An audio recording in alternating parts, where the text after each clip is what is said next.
There's a new challenge facing survivors of narcissistic abuse, and it really has to do with the abundance of information. You see, as you start to learn terms like cognitive dissonance, trauma bond, you want to start to understand the integrity it requires to move forward with your life.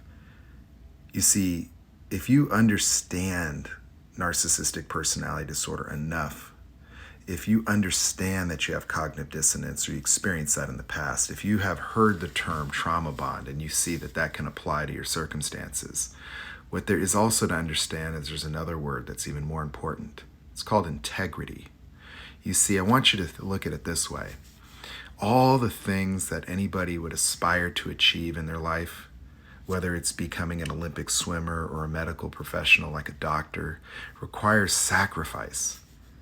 That going just based on how you feel is going to be a big challenge, because sometimes moving on requires logistical changes. It requires inconvenience. It requires pain. It requires letting go. It requires surrendering to reality. You see, the problem that I see, especially in these online forums, is the preservation of victim identity.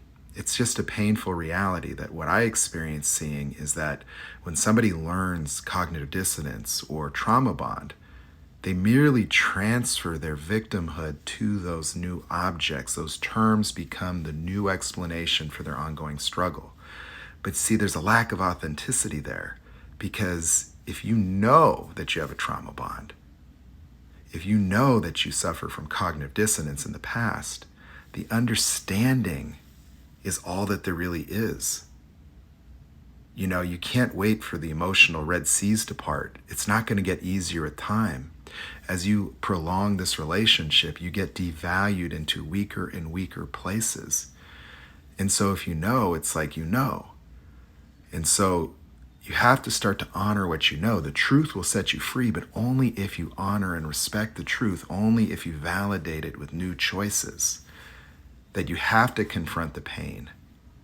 And then there's also there's a notion of like victim blaming that is inappropriately applied to people that are in possession of the knowledge and simply are reluctant to let go and move on with their life. That there's sort of an unknown there, that some people have been people pleasers, have been bonded to people, have only known life from the standpoint of a victim. And so there's actually just a fear of the unknown, a fear of independence, a fear of establishing your own identity, independent of being victimized or independent of finding your identity through pleasing other people or making other people happy.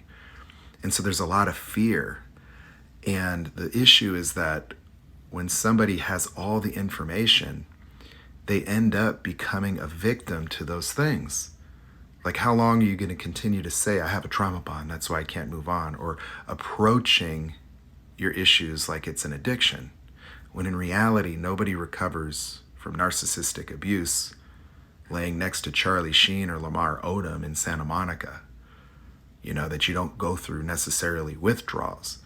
It's just that you're going to have to experience whatever pain that you're going to have to experience in order to get through. And that's often what might be the dividing line between people who make a substantial and full recovery and then the people that don't necessarily do that. Because even after the relationship, there has to be an unwinding of your sense of victimization. And so words like responsibility and accountability are not meant to invalidate or demean your experience, but rather empower a look that goes well past invalidation. Because see, a lot of people that are victims are already beating themselves up. They're already invalidating themselves. And so that self-invalidation is often why they've been in these abuse relationships, because they internalize the abuse. But you see, when you say I have cognitive dissonance, you've already articulated the nature of your confusion, where you can see, here's reality, here's what I want, here's the fantasy. But see, often the fantasy is appealing, because the fantasy, at least in this moment, can avoid the painful truth. And so people will surrender to the lies, the fantasy, and the feelings, because often that's like the shortcut, that feels a little better in the moment than just letting go and getting with the program. And so that's the touchy subject from my standpoint, is that there are a lot of people that are, even in their sharing, even in their coaching, are ongoingly perpetuating victim identity. and even being highly reactive and protective of anybody that would want to assert any sense of responsibility. Because for people that are hard on themselves and already beating themselves up, the sense of responsibility is very much conflated with guilt and shame that's already there, because many people have already known enough that they knew better than, to move out. That some people have children and some people are exposing their children to abuse and doing so knowingly, and at the same time using terms like trauma bond and cognitive dissonance as more or less an excuse. Because if you have all the facts, if you have enough sample size of this person's behavior, if you know what a narcissist is and you understand the implications of that pathology, what does it come down to now? Well, it comes down to integrity. It comes down to honoring yourself. It comes down to honoring what you know. It comes down to the truth will set you free, but the truth can only set you free if your choices and decisions are guided by the truth. And so that's something that troubles me about the ongoing proliferation of knowledge and understanding, is that knowledge and understanding is not just a means for acquiring comfort and belonging and understanding that it's not your fault. See, this isn't about fault and blame, it's about your life. It's about your life.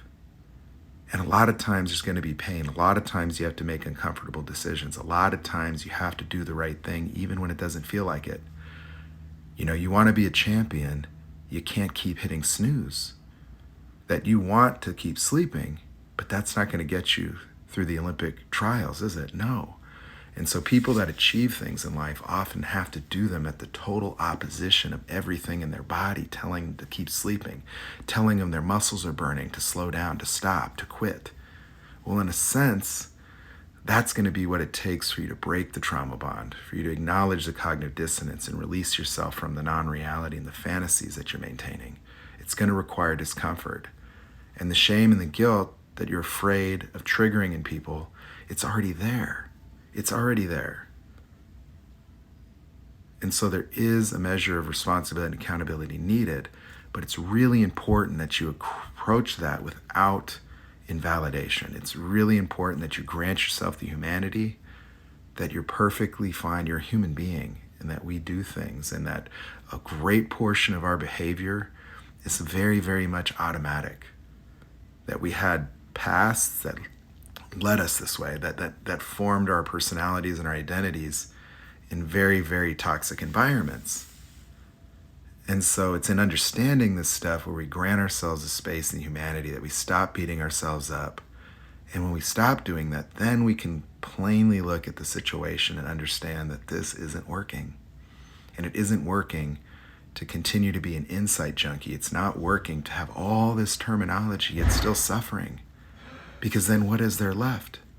There is nothing left once you have all the knowledge. There's nothing left. Many people are waiting for the Red Seas to part. Many people are waiting emotionally for themselves to feel ready to move on. The problem is that they're continuing to be abused and devalued, which is reducing their wherewithal and strength, reducing their confidence in themselves.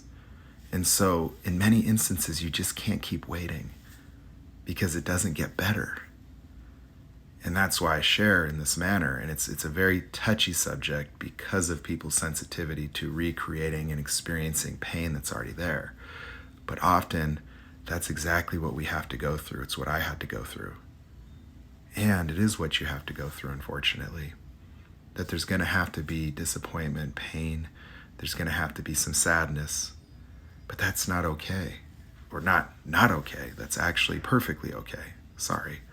But that's what I have to say about that.